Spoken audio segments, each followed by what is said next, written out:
All right. I am live. All righty. Welcome everyone to another mic drop January segment with myself, your Freedom Coach Nataushia Miller. If you are here and you can hear me clearly, please drop a comment in the chat to let me know that you can hear me. Let me see. Oh, oh yeah, and I can hear myself. So, good evening. All right, we are here this evening on to talk about the topic I wish I were white. Remember, for these mic drop January segments, I'm just sharing various stories from throughout my life and how they connect the dots in me becoming your freedom coach who specializes in soul trauma recovery, helping you cultivate a freedom from trauma lifestyle to be your best and live your best life after trauma. So that is the whole purpose of these segments. So, to kind of piggyback off of one of the last ones I did about never fatherless, and how I always viewed a father as someone who gives you wisdom and insight as a guidance for life, a compass, and how Father God has showed me how he was always present providing that even when I did not know that. So with this particular situation, that was another one of those moments. So I remember when I was in kindergarten, first grade, possibly second grade. So it was probably first grade or second grade that this particular conversation happened. Now, I had a best friend that I met in kindergarten, and she lived right up the hill from our elementary school. So I would go home with her and stay at her house until my mom got off work. She would pick me up from there. And we had similarities and differences with our household dynamics. But one of the things that we shared is something that we typically share in African American communities is the brokenness of the household where there's not two parents. There may be a single parent, as for in my case, I was just raised by my mom, or there may be a grandparent. So those type of dynamics. And then also our economic status wasn't as, you know, sufficient. We weren't necessarily like poor, but we wasn't, on the up and up either. So it was just kind of like that middle class, lower class, borderline thing going on. And so there was a particular family that lived up the street from my best friend's house. And sometimes we would go over there and play with their kids.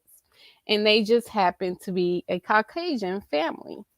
And they had nice big house, both parents in the home, very structured in how they conducted their late afternoon evenings as far as when the kids come home from school, have to do homework and this, that, and the other. Always food available and all these things. So they really represented in many ways if we were to compare our situation versus their situation as abundance. And so there was a particular day, I'll never forget it. We were just like out in front of her house and just, playing right outside. And it was just the two of us that day. There wasn't any neighborhood kids with us this particular time. And she kind of just came out the blue and she said, Nataushia, sometimes I wish I were white.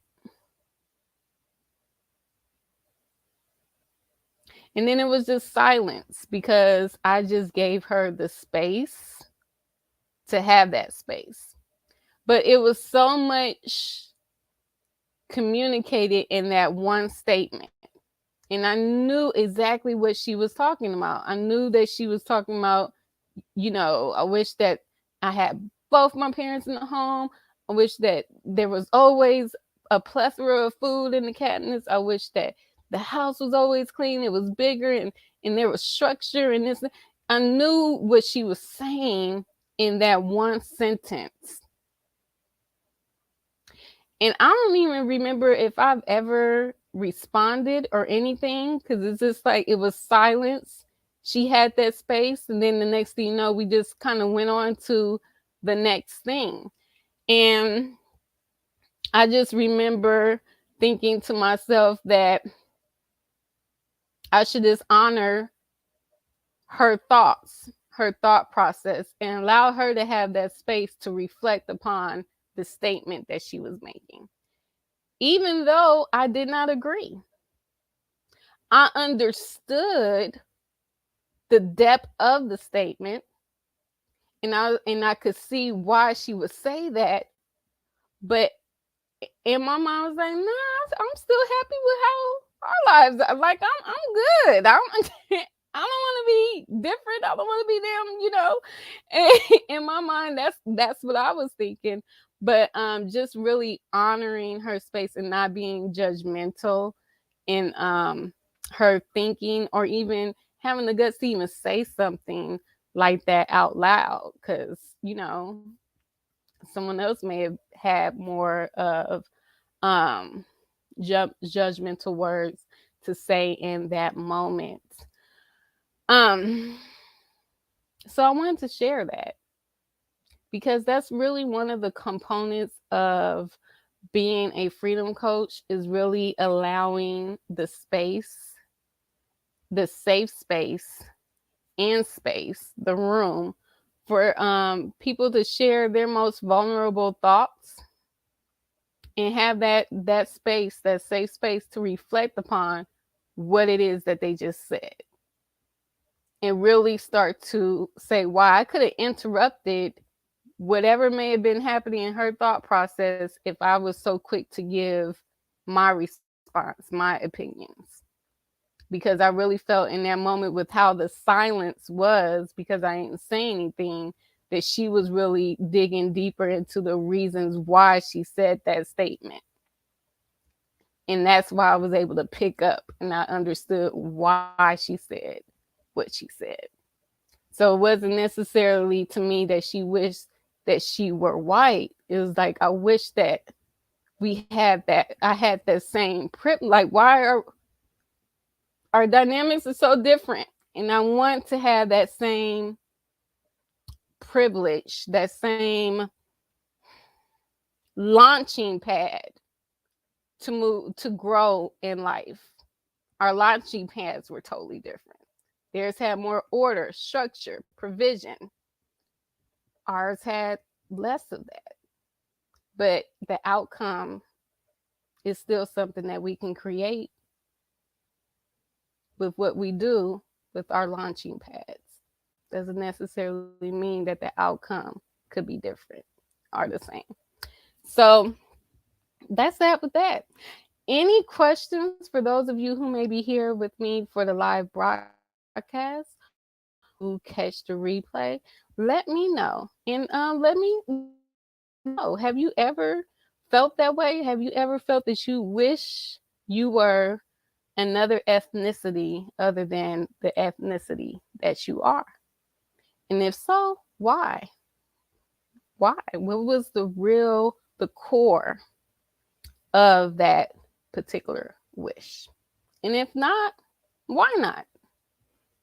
What, despite the challenges you may have had in your particular ethnicity, why did you never think to wish to be an ethnicity of someone else? So, something to think about. All right. Well, this concludes another segment of Mic Drop January, and I will be back on tomorrow. Peace and freedom. This is your Freedom Coach Nataushia Miller, signing off until next time, which is tomorrow. Bye-bye.